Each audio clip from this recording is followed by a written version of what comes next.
Good morning, Brian with Grand Roofing, bringing you a quick video inspection of a leak we got going on right here. Just got inside there, checked out a leak in the bathroom. It's a bathroom right there. There is a little spot coming in, and just off to the side there's an attic access. I just could peek my head through. There's a cast iron vent pipe. Looking up there in the dark attic, I can see light around it, so I thought it was a bad seal. Get up there real quick. There's a little bit more to it. So we're going to go through in this video during the actual inspection to see what we can learn from it, some possible repairs for it if you got something similar going on.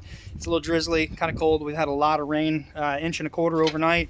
2 days ago, we had some nice 67 degree weather, so I'm itching for the spring weather to come back. Let's jump up there and check this out real quick. On the way in, too, if you could, smash that thumbs up button. And if you like any of the stuff in these videos, like this ladder standoff goes on the side here, check out the links in the description down below. This thing's a lifesaver. Protects the gutters, so you can see the ladder's not on it, and it also supports the ladder so it doesn't tip over, blow over.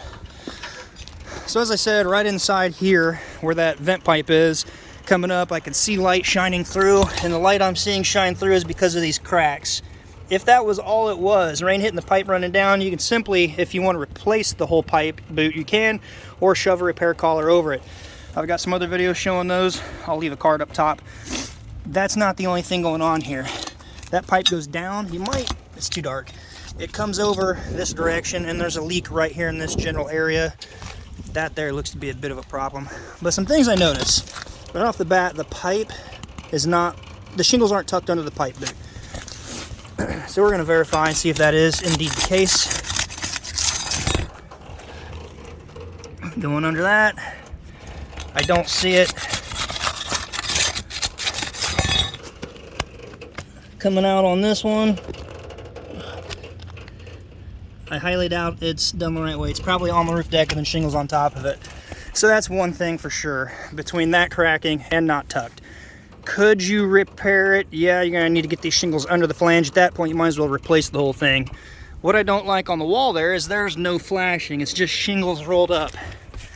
I guess there could be flashing coil stock under all this, but probably not. These can crack and get brittle and break, or you could push on it. Some could hit it, could snap. I don't know how far up behind this they're going. That's definitely possibly a contributing factor. There's more on this house. We're not gonna walk over that. We're here to look at the leak in this area. Right here, I notice that doesn't look good. You can see down into the attic here. No metal flashing. Looks like whoever did this had relied on some caulking under here. It's starting to fail and break apart. It's not good. Don't get me wrong, that is not right. But it's probably not the biggest issue because there's a bit of an overhang. Just looking at this too, I want to get an idea of the roof. It is 2-layer. There's the first layer, new layer. So 2 layers. Chances are they never tucked under this when they re-roof the new layer. That's one of the things we run into a lot. If you're gonna roof over, you need to make sure you tuck under all flashings, chimney, everything. Speaking of that, looks horrible. The other thing I don't like is this being a 3-tab, there's a bit of a valley right here. This side is lower, it should be done first. This should run that direction. What you got is a slope running this way, and you've got areas where water's going to trickle in. It's not going to run the shingle down this way, it's going to run down the shingle that way. Gravity's going to pull it this way in between each one of these.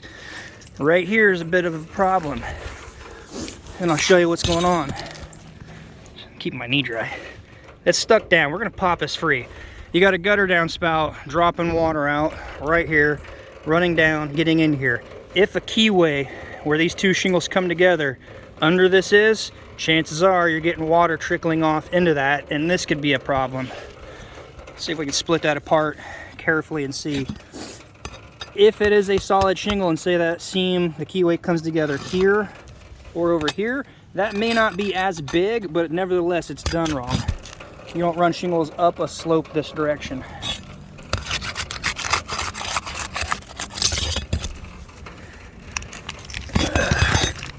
Okay, so you can see there is no keyway there, but look at the water flowing down all that.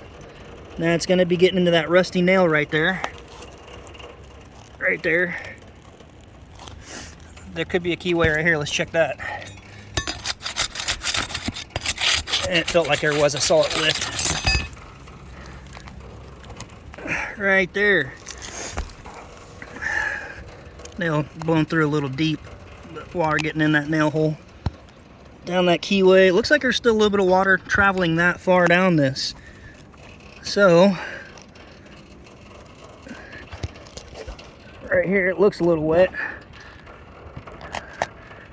For the sake of the video, I'm going to pop this up and see if we can see some water trail on the actual paper. And I'll go down and get a hammer and re-nail and seal this up a little bit. It's already broke free, but let's see if we can see some actual water trail. There's confirmation of a layer under this too. So, let me get on me real quick here. Because this is now 2 layers and water's getting in various areas, it's not going to just find its way through right there. Even if it was on paper, it may run down further, get into a tear, something of that nature. But you're trapping a lot of water, many areas, various areas, in between another layer. It's never good. You're keeping a lot of extra weight up here. You got a lot of extra mass retaining heat, degrade the shingles faster. Can you roof over? Yes, you can. I don't like doing it. I don't offer it very much. Actually, I have never done a roof over for anyone for this company. Probably will keep that too. So, not in this video. We're doing a leak inspection here. Let's do a real quick peek around at a few other things and see what we can see, because it is kind of drizzling pretty good. It's cold out today. Let's see what we can see here. I will go down and seal this and put a nail on that and pin that down, but this is not good. Not good, not good, not good.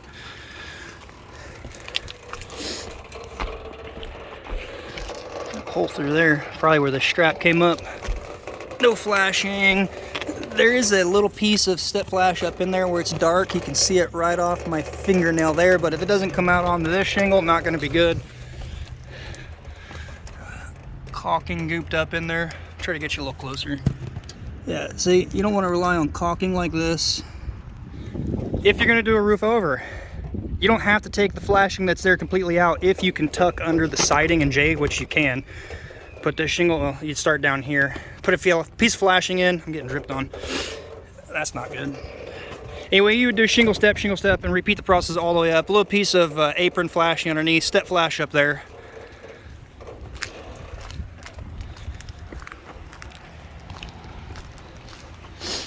Had some pretty good hail over the year. So over here. This should be all redone here.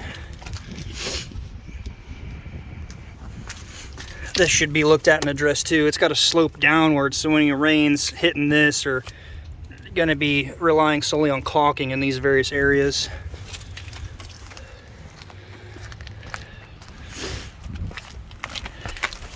That's not good. We got some synthetic paper running up right here, and then it just transitions into silicone to flash that all the way up. That's loose enough to have easily gotten flashing into. And right here, nothing. This would be an absolute bad leaker if you didn't have some sort of overhangs on this, diverting a lot of the water. Now, if you get heavy wind-driven rain blowing out of the north towards the south, hitting this side here, it's going to be hitting this siding, running down into the J channel, and dumping out right behind this. You can see that right there. This looks quite a bit newer. Let me go down here and see if it is one layer. It appears to all be new down here.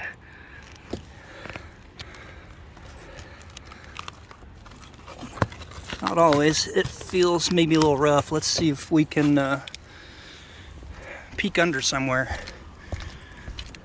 That's what I mean by tucked. It needs to go under your flashings.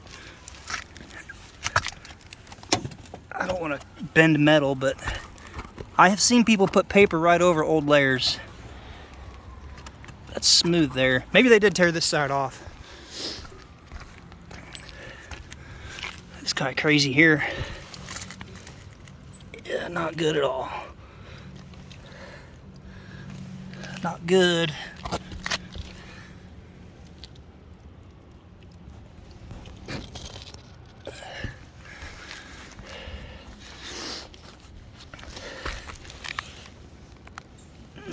I'm not sure what they got going on here. It looked like they may have wanted to run a starter row over something, which can be good and beneficial, but you don't want a keyway of your starter to line right up with a split of your shingle or a keyway of your shingle. So that's not good. I like that they do have paper tucking on top of a row of shingle, so that's good.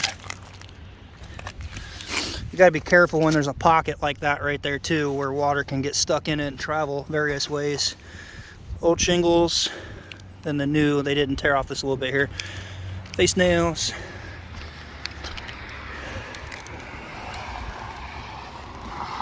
That's an older layer, obviously. Multiple layer stucco on top of shingles. It's too wet and rainy and steep. I'm not going up on that, but it does not appear to be any flashing, which the back side of that chimney would be very concerning. Same thing here. That's what coil stock flashing looks like. It's a larger piece of coil stock, typically mill finish. It's cheaper. Nothing's cheap now these days. But that's probably under the original layer, and this is just butted over to it and caulked, which is still not good, because if you're relying on the original layer of flashing in here and you got a layer of shingles on top of that, you got an area where water could get under this layer of shingles and onto under the next layer of shingles. Well, now you got nails pinning this down. It's just not good.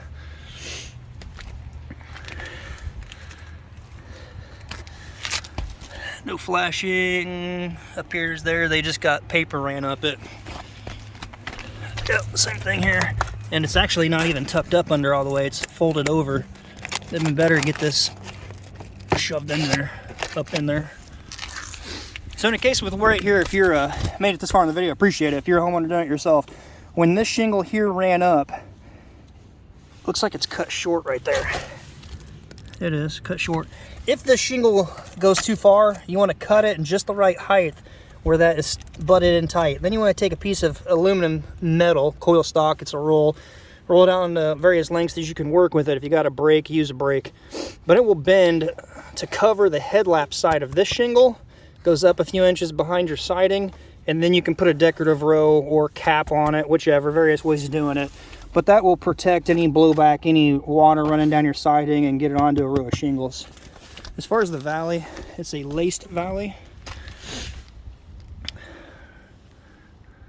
It's really hard to tell like where the shingles break and where they've got a keyway. I don't know, you got nails breaking through now too. It's not good. It's an invitation for water to come in. Yeah, it just not good. I'd say it's probably safe to say that this older layer of roof is going to be doing a better job of keeping things dry than this section of roof. If you're a do-it-yourselfer, also, this is 3-tab. This is a little harder to do and make look good and do it right. You might as well just spend like $1 more per bundle and get dimensional shingles. Dimensional shingles don't cost a whole lot more, and they're going to be a lot easier to install. They look a lot better. They're going to hold up a lot better than 3-tab. I mean, for 100 square foot, you might pay $3 more for dimensional. It just needs to be discontinued and gotten rid of. Don't do it. You'll have to have a, let me show you here. Half tab, there's 2 styles. You can do half tab, so here's a keyway. There's a tab, there's a tab. So they're half tab, they're staggered.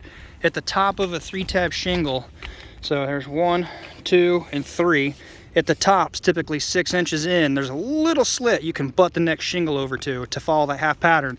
But when you install it, it is so easy to get crooked. You'll look up at this pattern. This one looks pretty good. It's easy to get a crazy snake look to it when you're installing 3-tab. We got right here.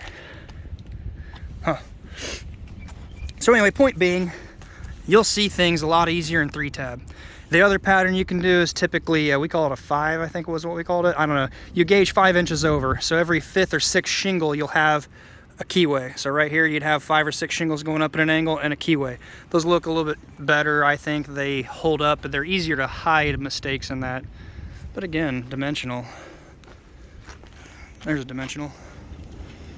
That's a dimensional roof. Architectural build up, whatever you want to call it. All right, we got to wrap this video up because we're getting a little long.